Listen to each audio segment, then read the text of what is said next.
Every once in a while we have a chishama that comes along and helps the shaken, the people. A writing campaign.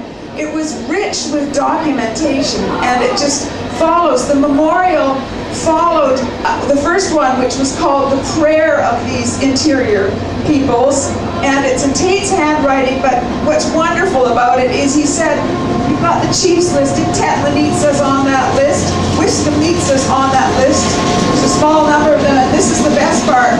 We have met each one of us in open council with all of our bands. So you got this feeling that this document was produced by everybody over a wide area, and this is what we want. The first thing was get rid of Archibald Irwin, who was their Indian agent, who was terrible. But then it was we want day schools, we want doctors, and we want this issue of our title, our land title resolved. It's a beautiful document. What follows that is in the declarations in 1910, the memorial that Ron so eloquently described for you, and if you want more on that, I urge you to dig into Ron's doctoral dissertation, which is beautifully highlighted in this lovely piece of work. You'll find it in spades.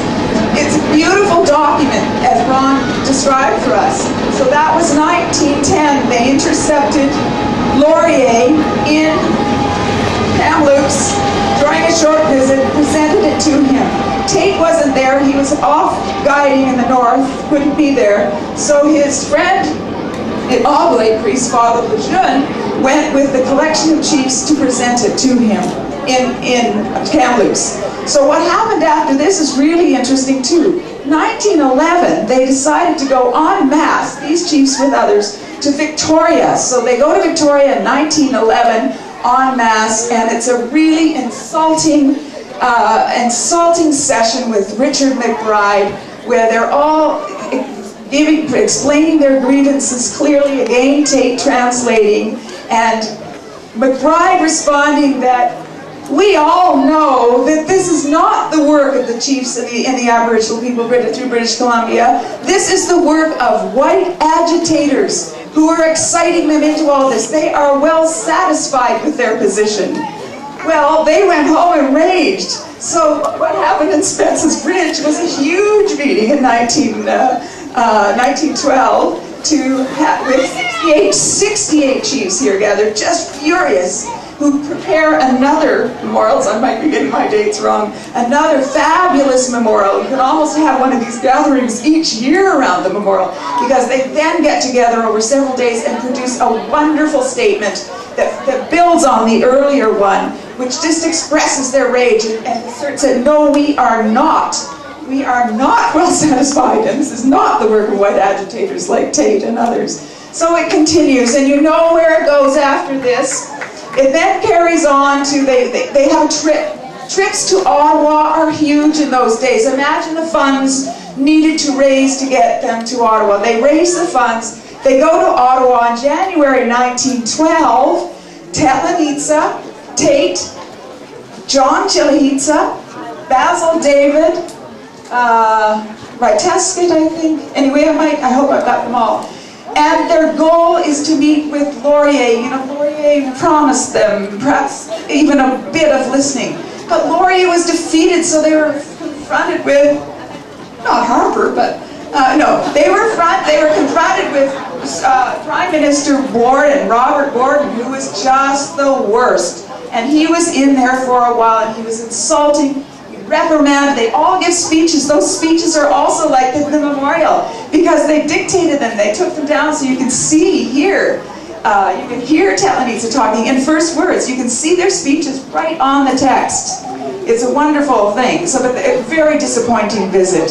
So they come home again. But what the two governments do, of course, then they get the McKenna-McBride Royal Commission going.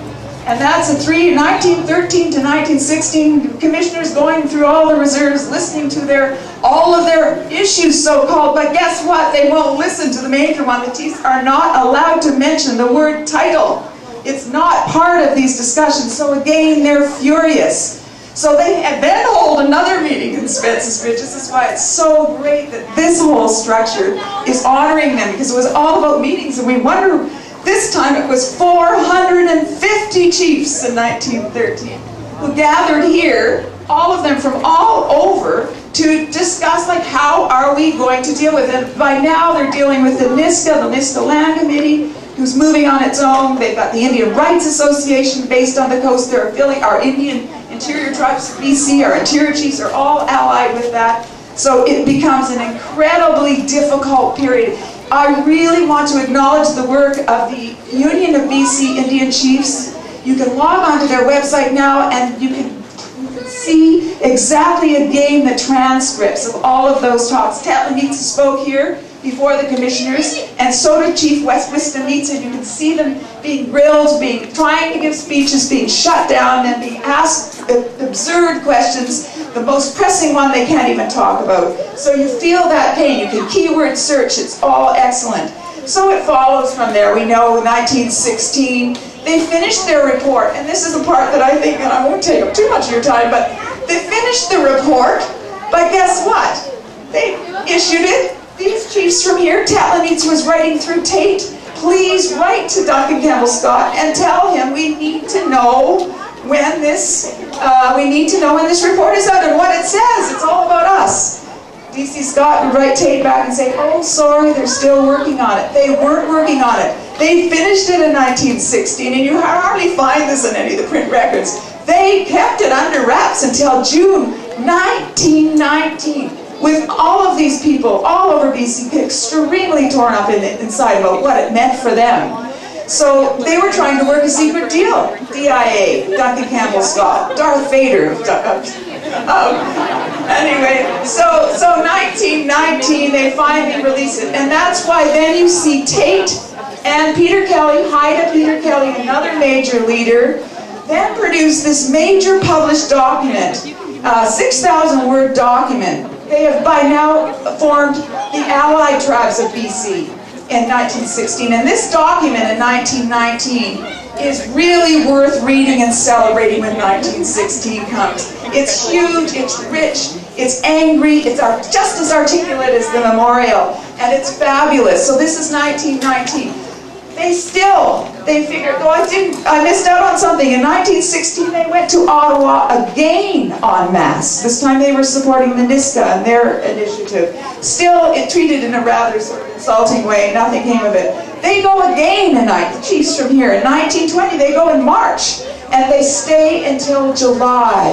And when they are there, they're not only concerned about Bill 13, which is then going to try to conclude the Nlaka'pamux ordeal and sign and seal it in and they're all in Ottawa, in the House of Commons, sitting there with all this discussion going on, lobbying, writing letters, any friend they can find to help them.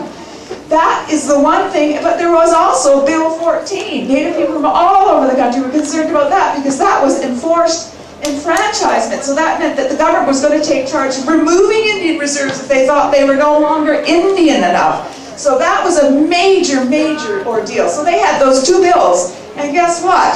On Dominion Day, July 1st, 1920, those bills were accepted in Parliament.